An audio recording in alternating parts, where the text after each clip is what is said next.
Alors, aujourd'hui, nous allons aborder le leadership dans ce monde VUCA que j'ai développé dans l'une des capsules précédentes.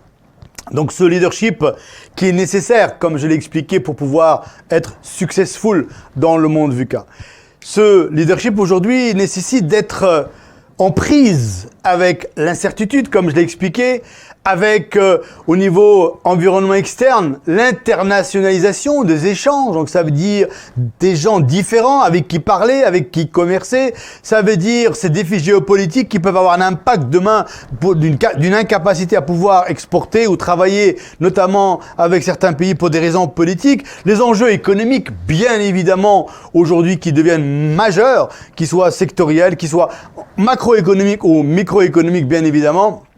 Et également la transformation digitale qui est cette fameuse révolution numérique qui aujourd'hui impacte véritablement l'organisation des sociétés en général et les entreprises en particulier parce qu'elles développent aujourd'hui cette accélération qui est fondamentale et également intégrée en tant que dirigeant ce dividende démographique, en particulier chez nous au Maroc, où l'entreprise est de plus en plus jeune, des générations Y, Z et bientôt Alpha vont se côtoyer avec des attentes différentes les unes des autres en matière de relations managériales, en matière de gestion de carrière, mais là aussi, je reviendrai sur le sujet donc ultérieurement. Alors, ce monde VUCA a des impacts colossaux sur les organisations. L'impact technologique, j'en ai absolument rapidement parlé tout à l'heure, avec la révolution numérique, où cela change complètement les relations interpersonnelles au sein de l'organisation avec les clients. On parle en général de la transformation digitale. Ça veut dire quoi? Ça veut dire une nouvelle expérience client.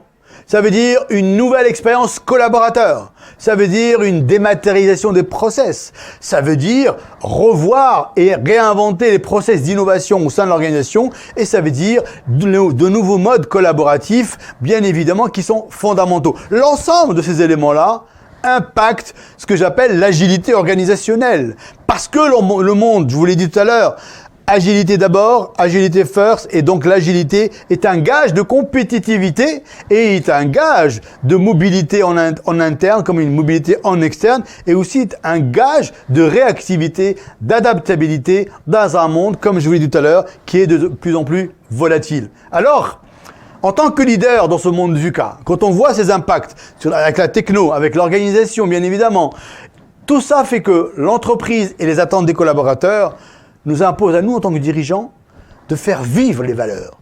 Faire vivre les valeurs, ça veut dire rester humain au sein de l'organisation, parce que l'organisation, c'est d'abord des hommes et des femmes. Et enfin, insuffler une culture d'engagement basée sur la mobilisation des énergies en interne, qui va faire que demain, la création de valeur sera non pas imposée, mais elle sera durable, parce qu'elle sera partagée par l'ensemble des collaborateurs. Donc, les fondamentaux dans ce monde VUCA en termes de leadership, c'est l'agilité, la confiance, l'autonomie et la transparence, la responsabilité et l'intelligence collective, je vous l'ai dit, ça c'est fondamental. Pour y arriver, c'est très simple et c'est complexe. C'est avoir à l'esprit qu'un dirigeant, qu'un leader doit rester authentique pour engager ses équipes, pour les mobiliser vers ce futur que personne ne connaît vraiment. Donc cette capacité à gérer l'avenir dans l'incertitude, c'est ce qu'on demande essentiellement aux dirigeants de demain.